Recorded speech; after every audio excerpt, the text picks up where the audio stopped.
Eu sei que muitos, hoje em dia, com a tecnologia, com a internet, acompanham as nossas mensagens no YouTube, no Instagram, nos sites, no Facebook, acompanham no Telegram, acompanham em algum canal da internet as mensagens, não só nossas, mas existem aí inúmeras mensagens de conteúdo cristão para as pessoas ouvirem, assistirem, consumirem.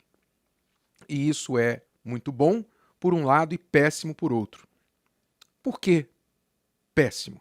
O bom eu não preciso explicar. A palavra de Deus com a tecnologia, ela cruza fronteiras, ela chega onde o pastor não pode chegar, onde a igreja não pode chegar.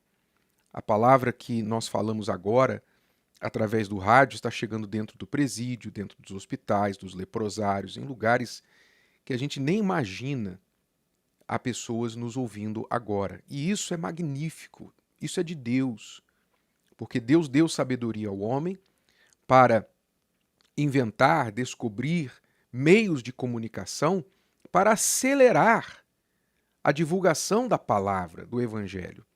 Porque uma das profecias, um dos sinais ligados ao fim do mundo é que o evangelho seria pregado em todo o mundo, a toda criatura. Todo mundo teria a chance de ouvir a palavra. E o meio de comunicação, os meios de comunicação em massa permitem isso. Então isso é de Deus.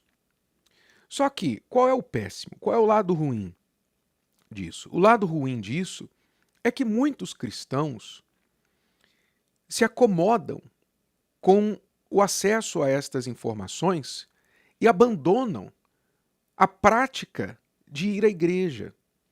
A prática de ir à igreja, que é parte da fé cristã. Inclusive, a Bíblia diz que quanto mais nós nos aproximamos do final dos tempos, mais nós devemos acentuar a nossa ida à igreja. E eu vou mostrar aqui para você agora. Preste muita atenção. Ora, lá no livro de Hebreus, capítulo 10, a partir do versículo 24, diz assim: e consideremo-nos uns aos outros. Quer dizer, nós temos de ter consideração uns com os outros. O cristão não é o egoísta. O cristão não é egocêntrico, focando só em si mesmo, na sua vida, na sua situação, né? Pensando só em si. Eu primeiro, depois eu e terceiro eu. Não. Consideremo-nos uns aos outros para nos estimularmos ao amor e às boas obras. Quer dizer, nós devemos estimular um ao outro, falando dos cristãos, dos que são da fé, a prática da palavra de Deus. Então esse estímulo vem dessa interação. Quando você vê um colega, um irmão da fé, sendo um exemplo, você quer ser exemplo. Quando você o vê evangelizando, ganhando almas, você quer evangelizar e ganhar almas. Não é isso? Não é que você vai fazer para mostrar para ninguém, mas isso é comportamento humano. Por exemplo, o Brasil joga na Copa, então muitas pessoas começam a vestir a camisa amarela. É natural.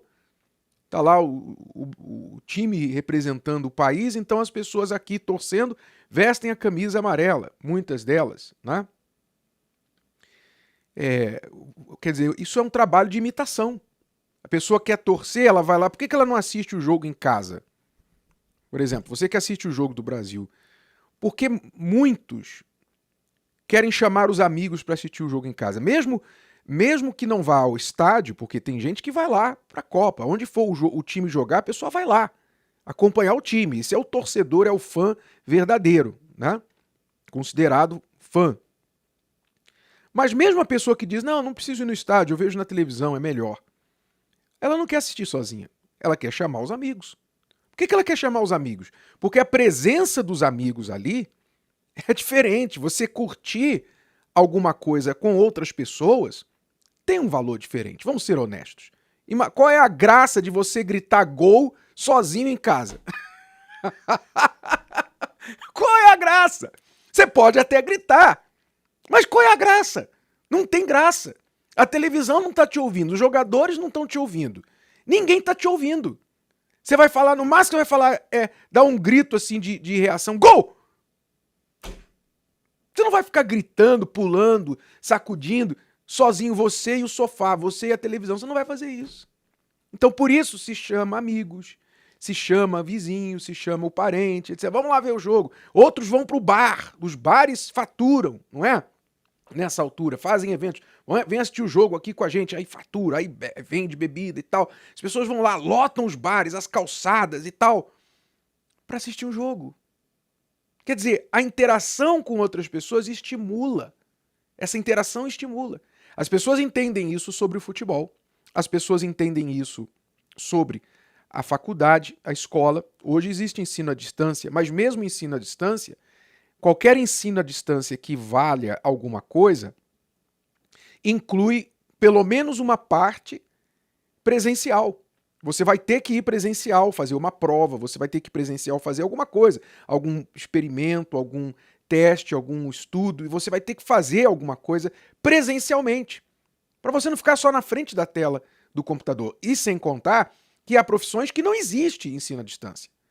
Você, por exemplo, se operaria com um médico que se graduou à distância? Um médico que se tornou médico, estudou medicina à distância? Nunca foi num hospital? Nunca foi numa faculdade de medicina presencialmente? Você não aceitaria isso. Então, há coisas que não dá para ensinar pela internet, por mais que seja a tecnologia hoje avançada. Então, as pessoas entendem isso sobre a faculdade, elas entendem isso sobre muitas outras áreas, mas na igreja, o cristão, quando entra a questão da fé, o cristão quer dizer assim, não, mas eu não fui na reunião, não, mas eu assisti em casa. Eu assisti pelo YouTube, eu assisti isso, eu assisti aquilo. Ora, você está deixando que uma coisa boa se torne ruim para você. Porque, tudo bem, as mensagens estarem disponíveis aí abundantemente para quem não tem igreja perto, para quem está impedido de se locomover, ótimo. Mas para você que tem pernas, você que tem a igreja perto de você, você ficar acomodado em casa, porque você pode consumir conteúdo espiritual no conforto do seu sofá, da sua cama, do seu celular, isso não é cristão. Porque eu vou continuar aqui lendo. Então, consideremos uns aos outros para nos estimularmos ao amor e às boas obras, quer dizer, essa convivência estimula um ao outro, por isso o presencial é importante. E ele depois vai mais específico e diz, não deixando nossa mútua congregação. Não deixando de congregar-nos. Congregar quer dizer se ajuntar fisicamente. Congregação quer dizer ajuntamento de pessoas. Não deixando nossa mútua congregação, como é costume de alguns, quer dizer, já lá na época da igreja primitiva, alguns já estavam criando o costume de não preciso não, hoje não deu para ir, mas eu orei aqui em casa. Eu orei em casa. Deus está em todos os lugares. Não é isso que as pessoas falam? Deus está em todos os lugares. Pois é, Deus está em todos os lugares, mas ele estabeleceu a igreja. Ele estabeleceu a casa de oração para todos os povos. Ora, ele só ouve oração na casa de oração? Ele só ouve oração na igreja? Não, ele ouve oração em todos os lugares. Mas por que ele criou a casa de oração? Questão de inteligência, questão de raciocínio. Deus criou a igreja para as pessoas irem e se fortalecerem umas às outras. Então, concluindo o versículo, como é costume de alguns, antes admoestando-nos uns aos outros, exortando uns aos outros, e tanto mais, quanto vedes que se vai aproximando aquele dia. Quer dizer, quanto mais vai se aproximando aquele dia, ele se refere aqui ao dia do final dos tempos, o dia da volta do Senhor Jesus, o dia do fim do mundo, quanto mais nós aproximamos este dia, mais nós devemos nos congregar, e não menos. Mas veja a ação do mal. Ao passo que nós nos aproximamos ao final dos tempos, menos as pessoas querem ir à igreja. E se apoiam na desculpa, mas eu estou ouvindo pela internet, eu estou acompanhando pela internet, eu acompanho tudo. Desculpa. Você está se enganando, você está sendo iludido. Deus deixou a igreja para uma forma de ensinamento que o ser humano só consegue absorver quando ele está presencialmente lá, como eu dei o exemplo de certas profissões. Somente presencialmente. Você tem que estar lá para fazer. Você tem que estar lá. E isso é verdade acerca da fé. O ser humano aprende visualmente, ele aprende pelo ouvir, ele aprende pelo ver, ele aprende pelo fazer também. Pelo fazer. Há uma forma de ensino que é a forma chamada, o termo para esta forma é sinestésica, quer dizer, envolve todas as faculdades, todas as habilidades auditorial, sensorial, visual, todas as nossas faculdades são envolvidas nesse aprendizado. E a igreja é a única que oferece isso para o cristão. Porque é ali que você está focado na palavra, é ali que você tem a oportunidade de sair do seu assento e ir à frente do altar, é ali que você está com o calor dos outros irmãos, buscando a Deus com intensidade, é ali que o Espírito Santo usa o pastor de acordo com quem está presente. Você sabia, e eu sou pastor, eu posso falar isso, você sabia que inúmeras vezes nós pastores preparamos uma mensagem e quando subimos no altar, Deus muda a mensagem? Você sabia disso? Por que ele muda? A gente quer pregar uma coisa, daqui a pouquinho a gente está falando outra. Aí você vai ouvir as pessoas que estiveram na reunião, alguém vai dizer assim, o senhor estava falando comigo, olha, parecia que o senhor conhecia a minha vida. Por que isso? Porque Deus usou o servo dele de acordo com quem estava ali. Quer dizer, a sua ida à igreja pode mudar até a mensagem do pastor. Não que ele vai usar o púlpito para dar indireta. O homem de Deus não faz isso. Mas Deus usa o homem, a pessoa que está ali pregando, para falar com quem está na audiência. Então veja como Deus honra o unir das pessoas. Aliás, não foi Jesus quem disse, quando 2 ou mais pessoas estiverem reunidas em meu nome, eu estarei no meio delas?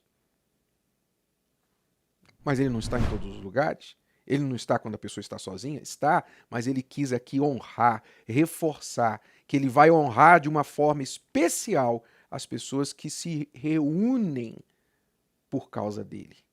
Então, eu falo com você que abandonou a prática de ir à igreja. Eu não estou falando de igreja universal somente, não. Seja qualquer igreja que é de Deus, que seja de Deus, que viva a palavra de Deus, qualquer denominação, se você deixou a prática, o hábito de congregar-se, meu amigo, minha amiga, não caia nessa trampa do diabo.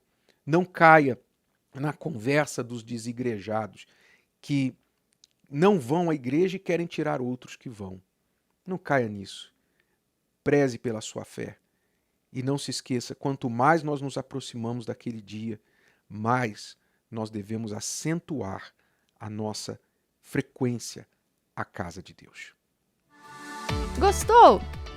Que tal ouvir de novo?